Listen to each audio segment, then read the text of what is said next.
우리의 모든 시선이 마음이 하나님께 모아질 때에 아버지 주님의 영광이 임하여 우리가 주님의 영광 안에 휩싸이는 은혜가 있게 하여 주시옵소서. 그렇게 행하실 주님을 기대하며 예수님 이름으로 기도합니다. 아멘. 오늘 하나님 주신 말씀은 사도행전 4장 32절부터 37절까지 말씀입니다. 저와 여러분이 한 절씩 교독하겠습니다. 믿는 사람들은 모두 한 마음 한 뜻이 됐습니다.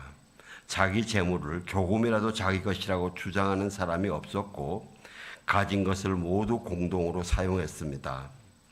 사도들은 큰 권능으로 주 예수의 부활에 대해 증거했고 풍성한 은혜가 그들 모두에게 임했습니다. 그들 가운데 부족한 것이 있는 사람은 전혀 없었습니다.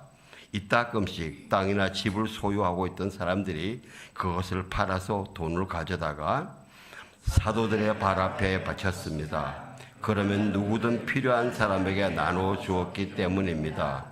키프로스 출신인 요셉이라는 레위 사람이 있었습니다. 사도들은 그를 바나바라고도 불렀는데 바나바는 위로의 아들이란 뜻입니다.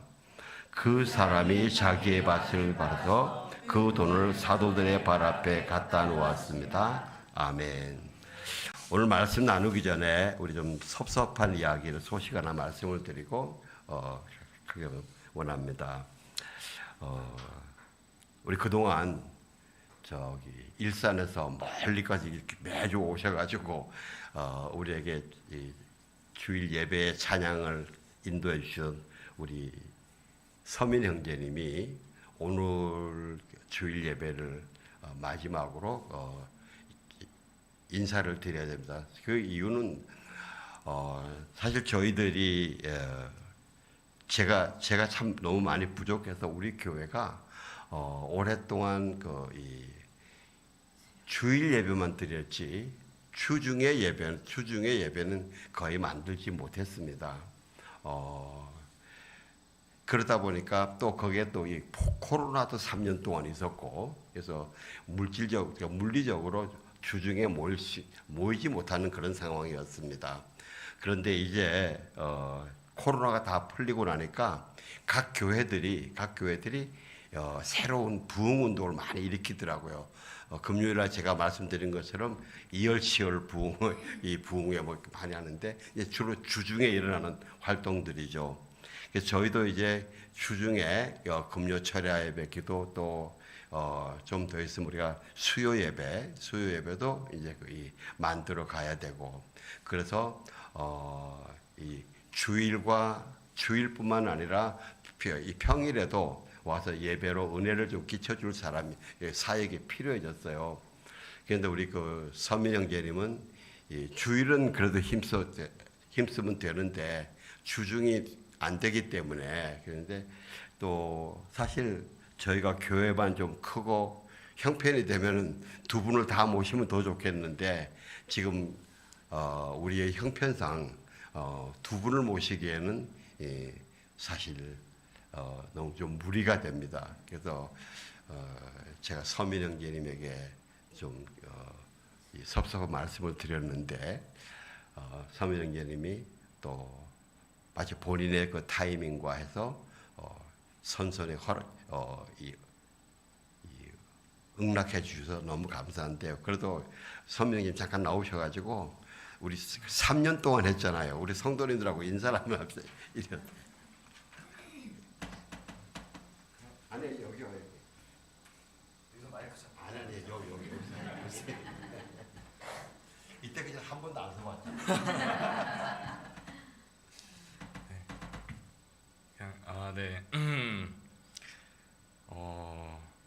일단은 목사님께서 저에게 그렇게 사정을 설명해 주시고 그랬을 때 시원섭섭한 느낌도 있었지만 그래도 교회 좀 성장과 그런 부흥에 있어서 반드시 필요한 과정이라고 생각했기 때문에 기뻤습니다. 저도 지난 벌써 3년이나 됐고 오늘 이렇게 찬양하면서 보니까 생각해보니까 되게 많이 변화가 있었더라고요. 저 처음에 왔을 때는 다 마스크 쓰고 밑에 성전에서 모여가지고 이렇게 의자 둘러서 이렇게 예배하고 했었는데, 네, 오늘 보니까 이렇게 나름 또 성전에 좀 번듯한 모습도 갖추고, 네, 그런 걸 보니까 그래도 하나님께서 잘 써주신 것 같고, 또 제가 했던 그런 찬양들이 여러분의 좀 신앙생활과 교회 좀 부흥에 기여가 됐었다면 감사한 마음으로, 네, 그렇게 왔고, 또 그렇게 앞으로는 또 저를 또 필요로 하는 것도 있을 수 있고, 또 당분간은 또 부모님과 제가 또 교회를 다니지 정말 오래됐어요. 그 20살 때부터 떨어져서 있었기 때문에, 그래서 또 저희 어머니와 아버지 모시고 제가 또 열심히 다시 또 신앙생활을 해보려고 합니다. 그동안 정말 감사했고, 앞으로 예수은혜교회와 또 여러분들 위해서 기도하겠습니다. 감사합니다.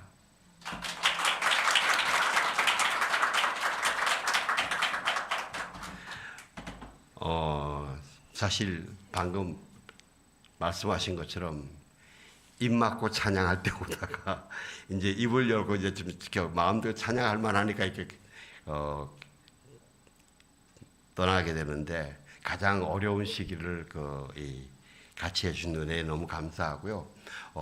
여러분 한 분 한 분들이 say goodbye, thank you 하는 시간은 예배 마치고 2층에서 같이 만나면서 여러분하고 또 기도도 하고 그 송별식이라 그럴까요? 그렇게 할 때가 여러분 서민 형제를 감동을 확 줄 인사의 말을 예배하면서 준비하시기 바랍니다. 그리고 이제 다음 주부터 우리 예배를 인도해 주실 전용국 목사님 잠시 소개하겠습니다. 이리 와서 얼굴 좀 보여주세요. 예. 네,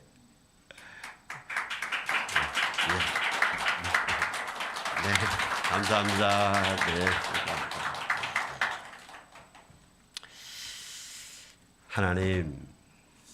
하나님의 말씀을 나누기를 원합니다. 우리의 영혼육의 시선이 하나님의 말씀에 집중하는 시간 되게 하여 주시옵소서. 예수님 이름으로 기도합니다. 아멘. 부활의 증거, 에드우쌈 그랬습니다. 에드우쌈. 요즘 우리가 참 국제 정치, 경제 뭐를 보면요, 또 사회 환경, 이 무더위 보면요, 이 세상의 종말이 금방 곧 다가올 것 같은 그런 느낌이 다 듭니다. 지금 언제 전쟁이 나서 이 3차 전쟁으로 갈지 사실 몰라요. 왜냐하면 이 우크라이나 전쟁뿐만 아니고 지금 이스라엘과 또 미국이 반목을 하면서 중동하고 또 이야기 나고, 또 아프리카에서 반민족 쿠데타가 일어나가지고 거기는 지금 미군도 주둔하는 데인데 이 소련하고 미국이 언제 붙을지 모르는 사이입니다. 그래서 특별히 시중에 요즘 보면은 목사님들이 이 계시록을 설교하는 분들이 꽤 많으신 것 같아요. 근데 여러분, 우리에게는 예수님이 승천하시기 전에 하신 명령이 굉장히 심플합니다. 간단합니다. 분명합니다.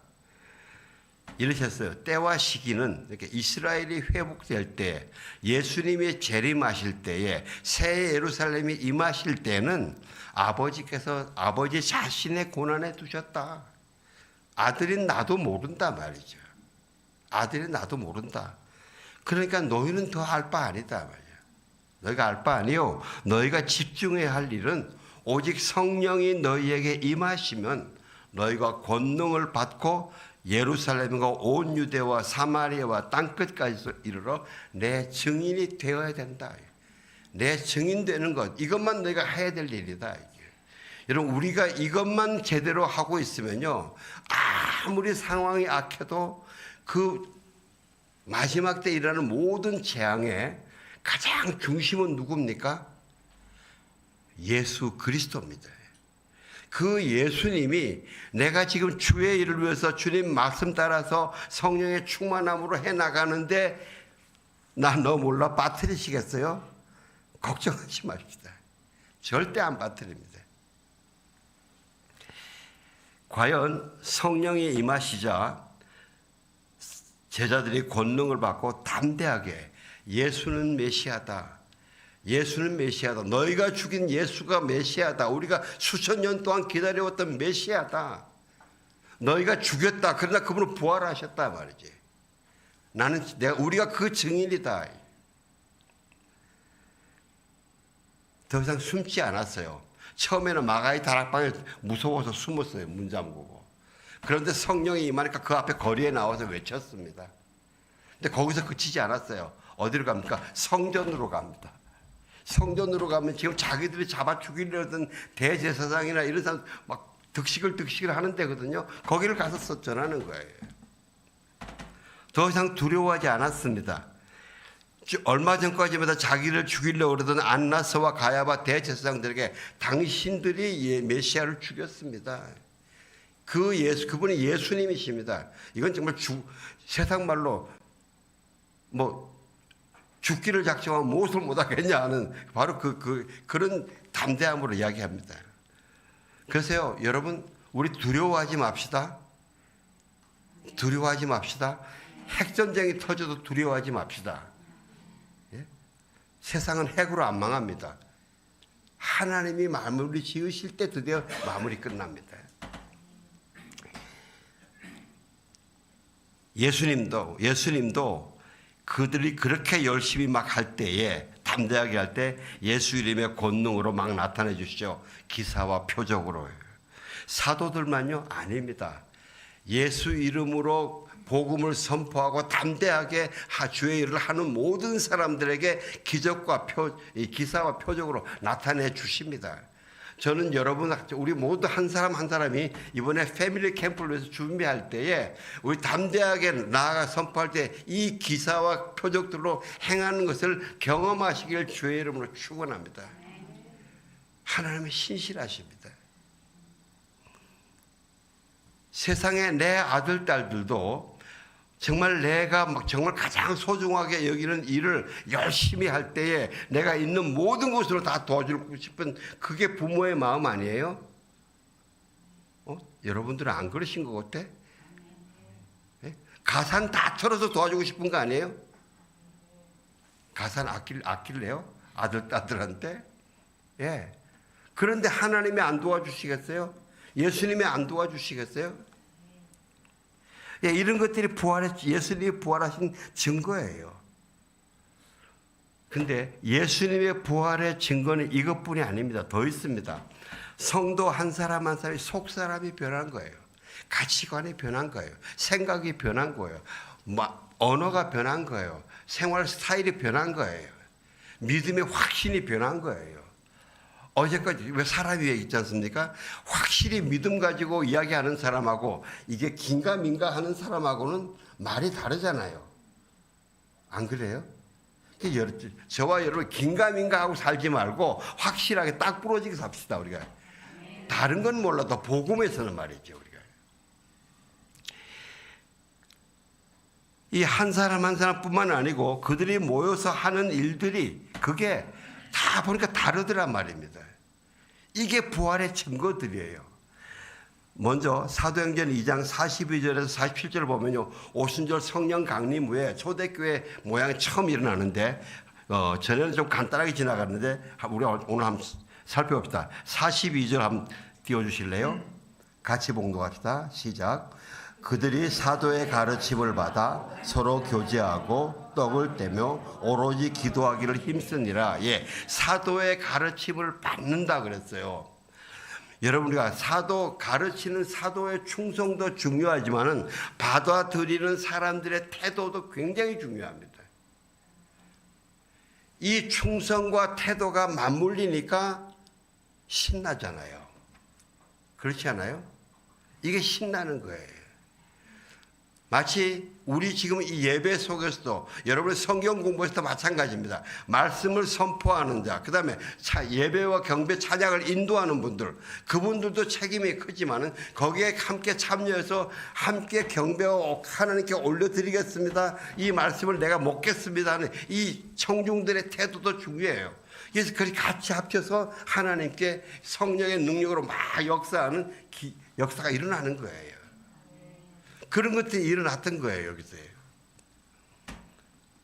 그래서 서로 교제합니다. 코이노니아입니다. 마음과 마음의 교제입니다. 적당한 교제 아닙니다. 의례제에 모인 형식으로 모인 게 아닙니다. 마음과 마음을 활짝 여는 교제입니다. 그래서요, 기쁜 일은 함께 기뻐하고 슬픈 일은 함께 슬퍼하는 겁니다. 그래서 거기가 치유가 일어나는 겁니다. 여러분, 예수님이 교회 공동체 치유 공동체입니다. 우리가 성도님들이 주일 예배뿐만 아니고 저녁에 있다가 만날 때부터 그 다음에 이 점심 식사하고 교제하는 모든 시간 가운데 서로 성도들을 보면서 마음의 평안을 누리고 이런 치유가 있어야 돼요. 이건 같이 만들어 가야 되는 겁니다. 초대교회 때 그게 있었던 겁니다. 마음을 닫지 말아야 돼요. 마음을 닫으면요, 은혜가 못 들어가요. 그 다음에 떡을 뗀다 그랬습니다. 여러분, 그냥 떡 하나 먹는 거 아닙니다. 이 사람들 다 예수님과의 성만찬 때 그 마지막 밤에 성찬 다 경험하고 들은 사람들이에요.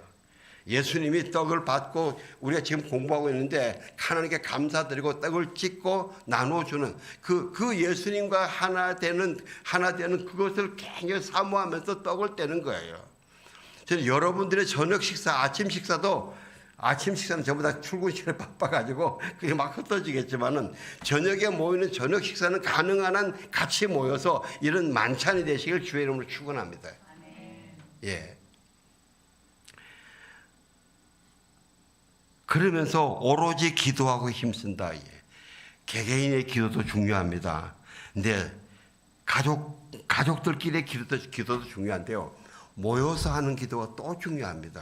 저도 솔직히 고백하면요, 매일 아침 새벽에 여기 나오지만 여기서 엎드려서 혼자 쭉 하고 하는 것보다 금요일 날 성도들이 오면 저도 기도가 더 잘 돼요. 여기서 혼자 있으면요, 한참 주여 해야, 그 다음에 한참 이렇게 주님께 초점을 맞춰야 이 자연스럽게 기도할 내용들이 머리에 떠오르는데, 여기 금요일 날 모이면요, 벌써 동시에 이게 이 기도적이 막 떠올라와요.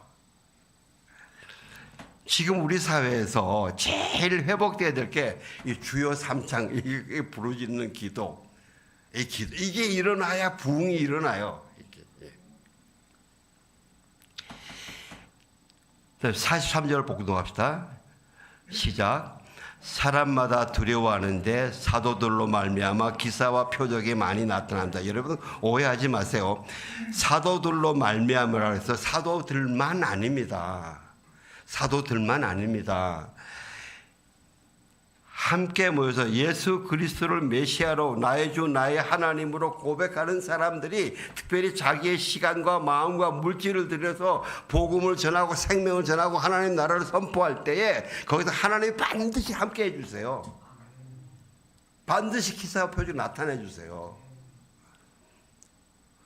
만약에 나는 이렇게 했는데 안 해주더라, 그럼 저한테 오세요. 저도 같이 하나님께 때를 한번 써볼게요. 왜 기사와 표적 여기 차별 대우하십니까? 제가 같이 엎드려서 하나님께 한번 불평불만 한번 해봅시다. 우리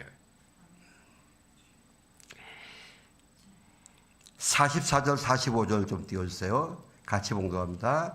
믿는 사람이 다 함께 있어 모든 물건을 서로 통용하고 또 재산과 소유를 팔아 각 사람의 필요를 따라 나누지며.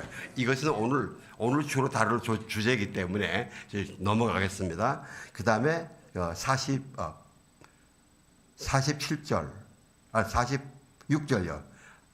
띄워주세요.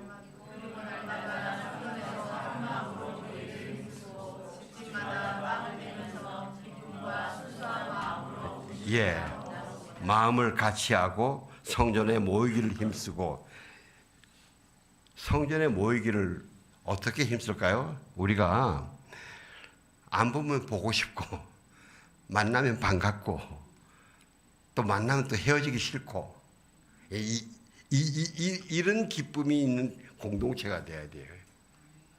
우리가 이 코로나 때문에 우리가 무서워서 만나기가 무섭고 뭐 헤어졌는데 이게 코로나가 우리 교회 공동체에 가장 치명적으로 한 게 이 사람들이 만나자고 쑥 흩어지는 거. 이게 성도들의 이 다이내믹을 없애버린 거예요. 이거 없애버린 거예요. 이거요 우리 회복해야 됩니다. 우리가 회복할 수 있습니다. 왜? 예수님이 이걸 회복하기를 원하십니다. 이걸 회복하기를 원하면 하나님 성령으로 도와주십니다. 예. 다음 47절요. 시작. 하나님을 찬미하며 또 온 백성에게 칭송을 받으니 주께서 구원받는 사람을 날마다 더하게 하시더라. 예. 그 사람들이 모이는 게 너무나 아름다우니까 세상 사람도 칭송하고 이 사람들이 가서 주 예수를 믿으세요 말 안 해도 거기 공동체가 너무 좋으니까 모여드는 거예요. 저는 지금 기도하기는 뭐냐고 기도하고 간절히 구하는 거는 우리가 패밀리 캠프를 할 때에 오는 사람들을 위해서 다른 거 프로그램 너무 걱정하지 마시고 우리 공동체가 그 사람들이 보면 벌써 이렇게 이런 뭔가 이 뭐 다르네. 이 교회 모이면 뭐가 다르네 하는 이것이 우리가 말로 해서가 아니라 그들이 보고 느끼면서 벌써 이 감동받게 그런 공동체를 만들었으면 좋겠다. 저는 그런 마음이에요. 저는 이 마음을 우리 성도님들도 다 같이 가지시기를 부탁합니다. 왜냐하면 이거는 어느 한두 사람이 되는 것이 아니고 다 같이 한 마음으로 되는 거예요. 자, 그런데 오늘 이 본문은 전체가 초대교회 성도들의 자기 소유에 대한 태도가 온전히 변했다고 지금 말씀해 주십니다. 요약하면 이렇습니다. 모두가 한 마음 한 뜻이 되었는데 어떻게 한 마음 한 뜻이 되느냐. 자기 재물인데 그러나 조금도 자기 것이라고 주장하는 사람이 없다 이거죠. 그리고 다 같이 나눠 쓴다 이거죠. 그러다 보니까 부족한 사람이 없고 또 이따금씩 땅과 집 소유자들이 그것을 팔아서 헌금하더라 이거죠. 그러니까 요즘 말로 이야기하면 이 성도들 중에서 이 부잣집은 부자들이 한 번씩 거액의 헌금을 하는 그거예요 지금.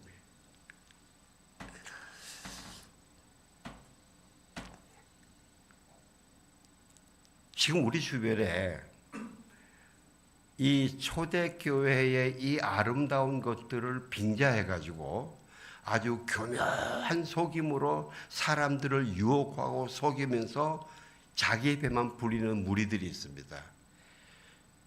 소위 사회주의자, 민주주의를 이야기하면서 인민민주주의자들. 여러분 민주주의가 여러 가지 있습니다. 저기 중공도 자기들의 민주주의라고 그러십니다. 사회민주주의고 인민민주주의예요. 이렇게 민주화 운동이라 해서 이게 우리나라가 민주화 운동이 왜 잘못됐냐. 이 민주주의의 다양한 여러 가지 이 깊은 골짜기들을 모르고 섣불리 하다 보니까 거의 이 인민민주주의나 사회민주주의에 그대로 빠져버린 거예요. 저는 그 중국에서 백두산 올라가는데 중국 쪽에 지역에 가니까요. 거기 한국 사람이 많이 오니까 큰 나무판에다가 중국의 이 사회식 민주주의라 그래 자기도. 그래서 그거를 각각 가족 정책, 뭐 교육 정책 이거 쭉 하는데 우리나라하고 다를 게 없어요. 같아요. 근데 실제 내용이 들어가면 안 돼요. 저들은요, 이 성경의 초대 교회 공동체의 이 아름다운 것들을 아주 미사역으로 이용을 해가지고 자기 배만 채워요. 그리고 국민들은 완전히 거지 만들어요. 여러분 초대교회는 하나님의 진리 공동체입니다. 이 진리 공동체는 한 사람 한 사람을 존중하는 겁니다. 한 사람 한 사람을 존중하고 또 그 한 사람 한 사람은 공동체 전체를 위해서 자기 십자가를 자기가 지는 거예요. 그러니까 자연히 성령 공동체요 부활 공동체가 되는 겁니다. 우리가 부활 공동체가 되려면 우리 한 사람 한 사람 먼저 죽어야 돼요. 내가 십자가를 져야 돼요. 너가 십자가를 지라 그러면 미안합니다. 우리는 부활공동 때 죽었다 깨도 못합니다. 너가 십자가를 지라 그러면 그 비난 공동체지, 판단과 정죄와 비난 공동체지 부활 공동체가 안 됩니다. 내 십자가 내가 져야 됩니다. 누가가 왜 초대교회 영적 상태를 이야기하면서 이렇게 이 재물에 대한 태도를 집중해서 이야기하는가 좀 말씀드리게요. 굉장히 강조하기 위해서입니다. 왜? 이게 너무 중요하기 때문에. 오늘 본문에서는 본문과 앞에 말씀드린 사도행전 2장 사이는 불로 시간 차이가 얼마 안 납니다. 거의 비슷한 시기인데 한 번 또 적는 거예요. 그러면서 앞에는 보면요, 총 6절인데 이 물건을 통용한 것에는 2절밖에 안 써요. 근데 오늘 여기서는 6절을 다 써요. 그것뿐만 아니고 조금 뒤에 가면요, 바로 뒤에 가면 여러분 잘 아시는 그 사도행전 5장, 오늘 너무 본문이 길 것 같아서 잘랐는데 아나니아와 삽비라 이야기가 나옵니다. 아나니아와 삽비라는 소유를 팔아서 이 제자들 앞에 내놓는데 살짝 좀 꼽을 쳤죠. 전부를 드리지 않고. 아마 그랬던 것 같아요. 성령님이 아나니아와 삽비라야 너희도 너희 집을 하나 팔아서, 땅을 팔아서 이걸 전부 드려라 이러셨던 것 같아요. 근데 팔기는 팔았는데 아까웠어. 팔 때는 예 주님 팔겠는데 근데 팔려고 마침 다 드리려고 그러니까 아까웠던 것 같아요. 여러분 오해하지 마십시오. 하나님이 이 성령님이 아나니아와 삽비라에게 네 전 밭과 전 땅을 다 팔아라고 안 그렇다고 생각합니다. 왜? 앞에 분명히 이 전체라는 이야기는 없으니까. 단지 네가 파는 거는 전부 드리라 그랬을 것 같아요. 근데 팔고 나니까 아까워요. 그래서 이 사람이 아나니아가 먼저 죽고 그 다음에 삽비라가 얼마 시간 후에 오다가 또 죽어버려요. 그러니까 성경 본문은 그럽니다. 온 교회와 이 일에 대해 소문을 들은 모든 사람들이 큰 두려움에 사로잡혔다. 나도 두려운 것 같아요. 와, 이렇게 했다고 죽으면 이거 안 죽을 사람이 어디 있겠어요, 그죠? 그런데 베드로가 이 아나니아와 삽비라를 질책하는 내용이 3번 나오는데 이거래요. 네가 사단에게 마음을 빼앗겨서 성령을 속였다 그래요. 네가 사단에게 마음을 빼앗겨서 너가 내 명령을 듣고 이 재물을 팔았을 때는 내 명령에 순종했는데 그 다음에 이걸 꼽을 치는 거는 사단에게 네가 마음을 빼앗긴 것이다. 성령을 네가 속였다. 네가 사람을 속인 것이 아니라 이 사도들의 우리를 성도들을 속인 것이 아니라 하나님을 속인 것이다. 그래서 너희가 서로 또 짜고 어떻게 주의 영 성령을 시험하는 이야기예요. 성령을 시험하는 이야기. 그러니까 이게 너무 중요한 거예요. 누가도 이방인이지만은 세상에 이런 소유에 대해서 이렇게 자유롭게 올려드리는 이런 공동체는 자기 너무 감동이죠. 그러니까요. 그 사람 누가가 의사이지 않습니까? 그러니까 이방사에서 좀 잘 살았겠죠. 얼마나 그런 자기가 보니까 이런 공동체가 있다니까 너무 귀한 거예요. 그래서 이렇게 강조했다고 저는 믿어요.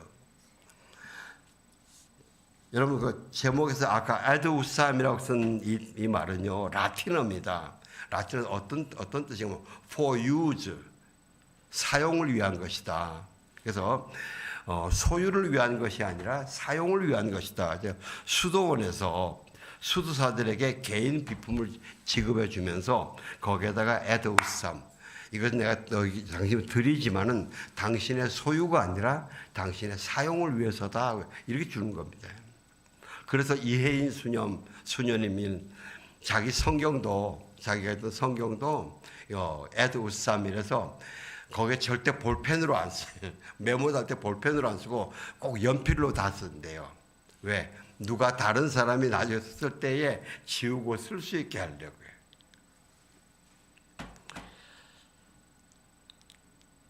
여러분들 마음속에 이런 생각 드실 거라 생각합니다. 아니 우리가 수도사처럼 살 수는 없지 않냐.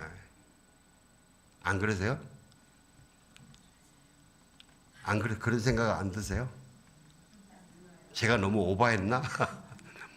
우리 성도들 너무 과소평가했나?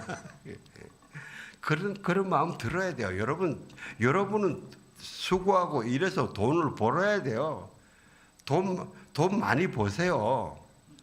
주님이 결코 돈 벌지 말라는 말씀 아닙니다. 이거 지금요. 오해하지 마시기 바랍니다. 돈을 버세요. 돈을 버는데 그것을 내 거라고 소유하고 집착하고 욕심에 빠지고 탐욕에 빠지면서 결국은 아주 뭐라 그럽니까? 인색해지는 그 길을 가지 말라 이거예요. 그 길을 가지 말아야 돼. 우리가 보면요, 이 소유에 대한 집착과 욕심과 탐욕과 인색한 게 얼마나 무서운가 하면 내 영이 메말라져요. 내 영이 메말라져요. 그리고요, 이 소유와 인색은 사람한테만 그러는 거 아닙니다. 하나님께도 인색해져요. 하나님께도 인색해져요. 이런 인색한 사람들이 영적으로 풍성함에 이를 수가 없어요.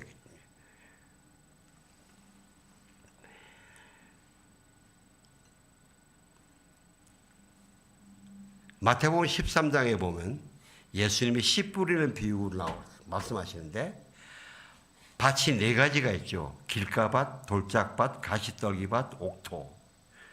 자, 그런데 사실 길가밭하고 돌짝밭은요, 사실 애초부터 별로 가능성이 없어요. 왜? 거기 흙이 없으니까. 씨가 뿌리를 내릴 가능성이 없잖아요.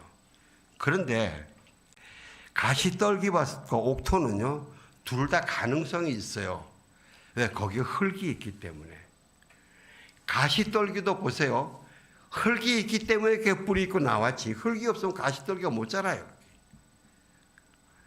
자, 그런데 그래서 예수님이 이 가시떨기밭이 말씀을 들으나 이 말씀을 듣는다는 이 헬라어 말은요, 열심히 듣는다, 계속 듣는다, 내가 지키려고 마음을 먹고 듣는다는 이런 내용을 포함하고 있어요. 이렇게 듣는데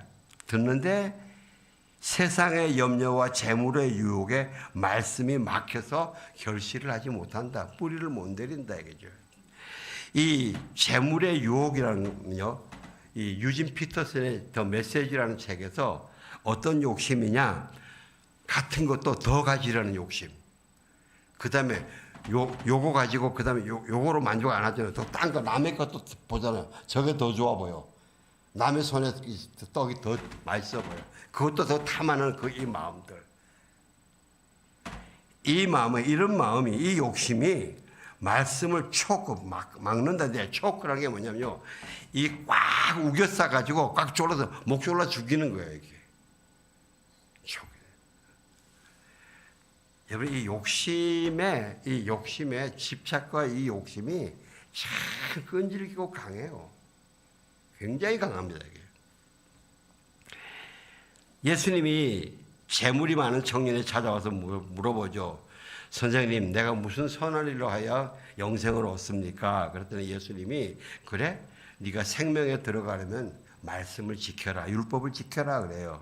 그랬더니 어떤 계명입니까? 그래, 네가 예수님이 살인하지 마라, 간음하지 말라, 도둑질하지 말라, 거짓 증언하지 마라, 내 부모를 공경하라, 내 이웃을 내 자신과 같이 사랑하라 말씀하셨어요. 그랬더니 이런 건 내가 다 지켰는데요, 다른 뭐가 또 부족합니까? 그래요.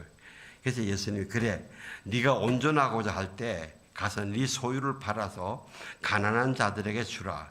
그리하면 하늘에서 보화가 내게 있으리라. 그리고 와서 나를 따르라. 여러분, 오해하지 마시기 바랍니다. 예수님이 보화를 다 팔아라 그러셨어요. 보화를 팔아라. 집착하지 말고, 그리고 가난한 사람을 주라, 도와주라. 그러면서 그것이 하늘에서 내가 보화가 있게 돼. 그게 네가 낭비가 아니고 네가 하늘나라에 네 보물을 쌓아놓는 거다 말이지. 사람들은요, 이게 낭비라고 생각을 합니다. 아니에요. 이게 하늘나라에 보물을 쌓아놓는 겁니다. 그러니까 그 청년이 재물이 많기 때문에 이 말씀을 듣고 근심하면서 갔다 그래요. 그래서 예수님이 그러십니다. 예수께서 제자들에게 이르시되 내가 진실로 너희에게 이르노니 부자는 천국에 들어가기 어려우니라. 이렇게 이걸 오해하지 마세요. 돈 많은 사람이 천국에 못 들어간다는 것이 아니라 돈에 집착하고 끝까지 간 사람은 천국에 들어가기 어렵다 말이죠. 이거 안 떨궈내면. 그래서 다시 너에게 말하노니 낙타가 바늘귀로 들어가는 것이 부자가 하나님의 나라에 들어가는 것보다 쉬우니라 그랬어요. 예. 이 탐욕, 욕심, 이렇게 인색한 거, 이거를 가지고는 미안하지만 천국에 들어오기 어렵다 이게.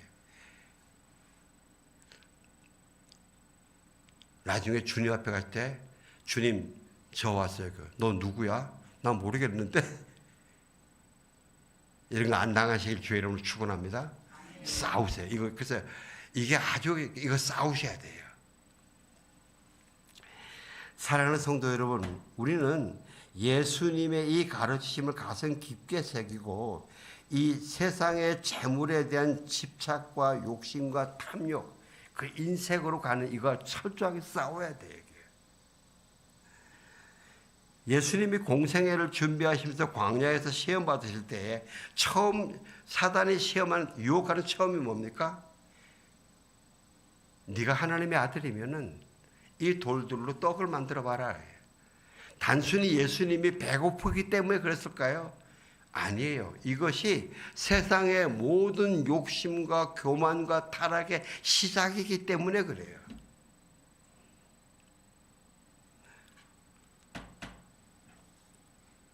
여러분, 구약에 제일 많이 나오는 우상의 이름이 바알이잖아요. 바알은 그 바알의 신화에 보면요, 바알 신을 섬기면 농사가 풍성하게 잘 되고 너희가 재물을 많이 얻고 너희가 권력을 얻고 이 부자 되게 해준다는 것이 이게 바알 신의 시작이에요.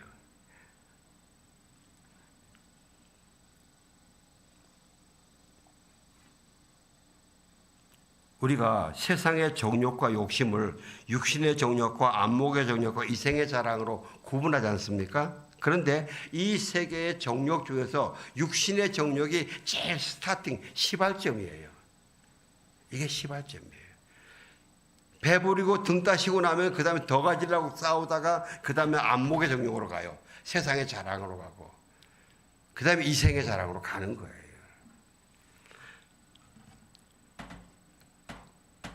우리가 인류 역사에서 이 여러 나라들의 흥망성쇠가 일어나는데 어떤 나라도 가난하고 먹을 것이 없어서 망한 나라는 거의 없습니다. 열심히 일해서 부를 쌓고 난 다음에 먹을 게 쌓이고 난 다음에 그 다음에 그걸 더 가지겠다고 싸우고 부정과 부패가 일어나고 싸움이 일어나고 탐욕과 음란이 일어나는 겁니다.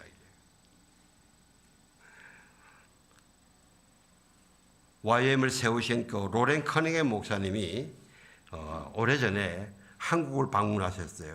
그때는 한국 교회가 굉장히 부흥하면서 그 대형 교회들이 아주 부유해질 때예요. 그때 아마 이런 때인 것 같아요. 어떤 강남의 어느 큰 교회의 이 권사 회장님이 그때는 교회 권사 헌신 예배 뭐 이런 게 있었거든요. 그때 그 권사 회장님이 그때는 강남의 아파트가 막 값이 오르고 어느 데 몇 동이 비싸 뭐 어떤 게 막 이런 데 막 쫓아다니다가 그 권사 헌신 예배 와서 이렇게 사회를 보는데 설교를 다 하고 난 다음에 일어나서 여러분 이제 함께 일어나셔서 찬송가 103장을 부르고 예배하겠습니다. 그게 아니고 찬송가 103동을 부르겠습니다. 그러던 시절이었던 것 같아요. 그래서 이 로렌 커닝햄 목사님이 한국으로 방문하고 난 뒤에 호주에 가셨어요. 호주에 가서 어떤 크리스찬 모임에서 지금 한국 큰일 났다. 목사님이나 장로님이나 성도들이 돈에서 더 부자 되는데 너무 여러분 지금 우리 사회에 큰 교회가 욕먹는 가장 기본 뿌리들이 여기서 시작되는 거 아닙니까?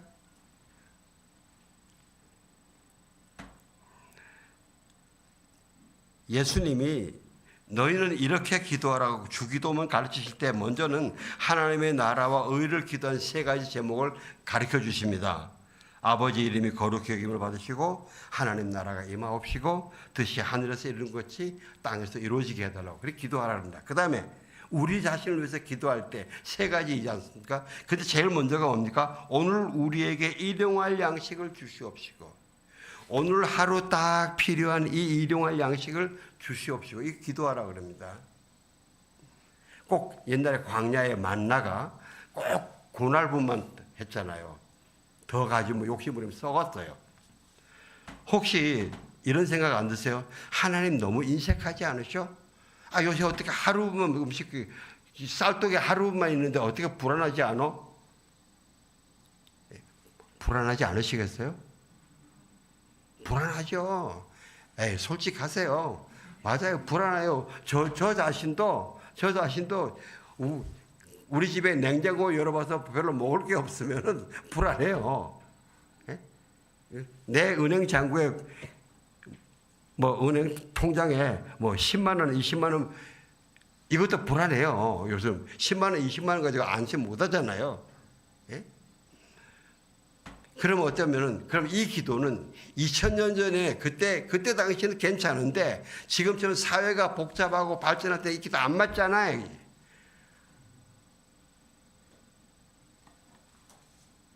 정말 그럴까요? 아니요. 지금 이 기도가 더 철저하게 필요할 때입니다.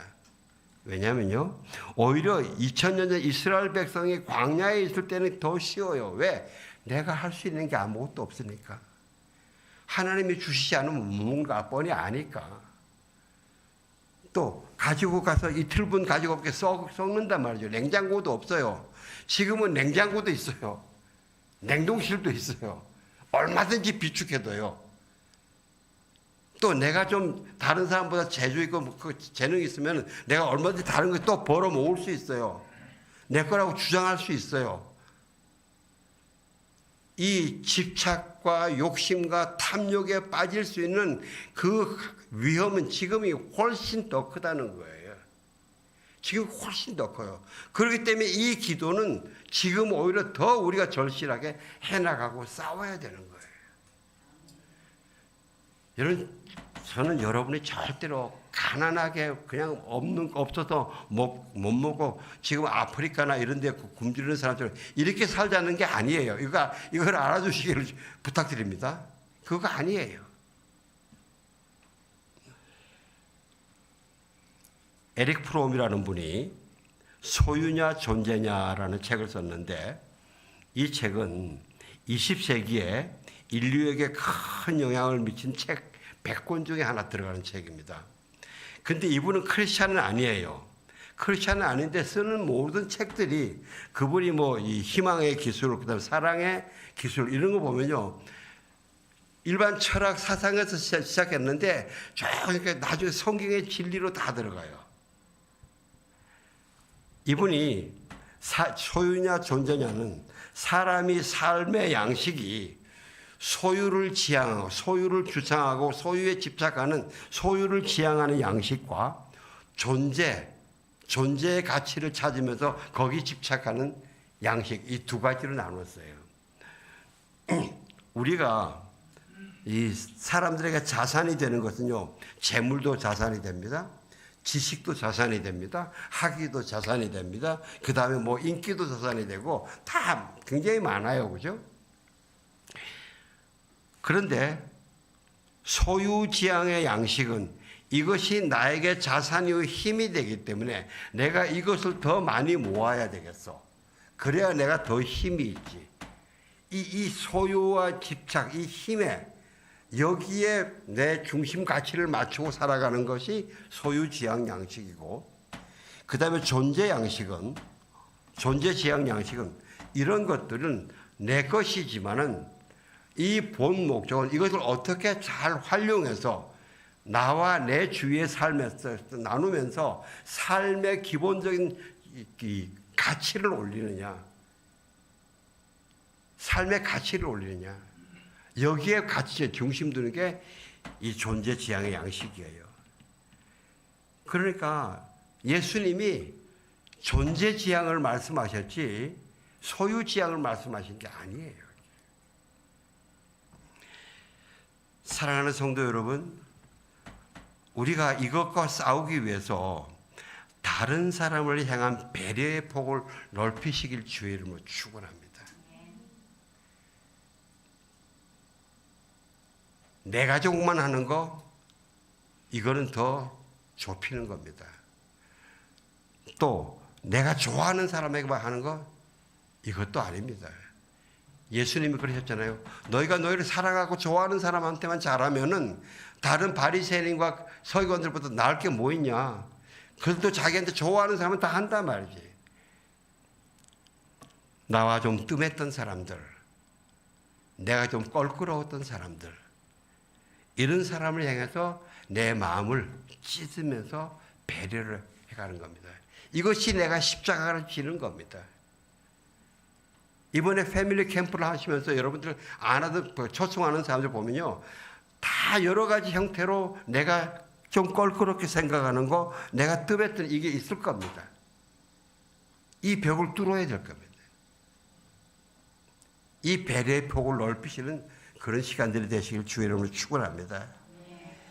내가 이 열심히 이 배려의 폭을 내가 적극적으로 넓히지 않으면, 찢어나가지 않으면은 내가 그 상태로 있는 것이 아니고 내가 더 소유지향적으로 가게 되고 내 배려의 폭이 점점 더 좁아져요.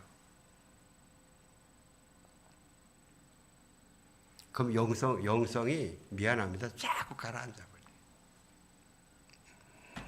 미우라 아야코라고 아시죠, 여러분? 그 미국, 일본의 빙점 노벨상 수상 작가인데 이분이 그리스도인이에요. 이분이 처음에 남편하고 가게를 차렸는데 가게가 너무 잘 됐어요. 이렇게 매일 공급하는 물건이 트럭으로 와서 트럭으로 막 나가는 거예요. 너무 바빴는데, 근데 어느 날 보니까 바로 옆집에도 가게가 하나 있는데 거기 너무 파리를 날리는 거예요. 근데 미우라 아야코가 이걸 보고 너무 마음이 아팠어요. 이게 아닌데 그러면서 하나님이 원하신 건 이게 아닌데, 그래서 손님들 보고 저쪽 가게 좀 가시라고 이야기해. 손님들이 안 가는 거예요.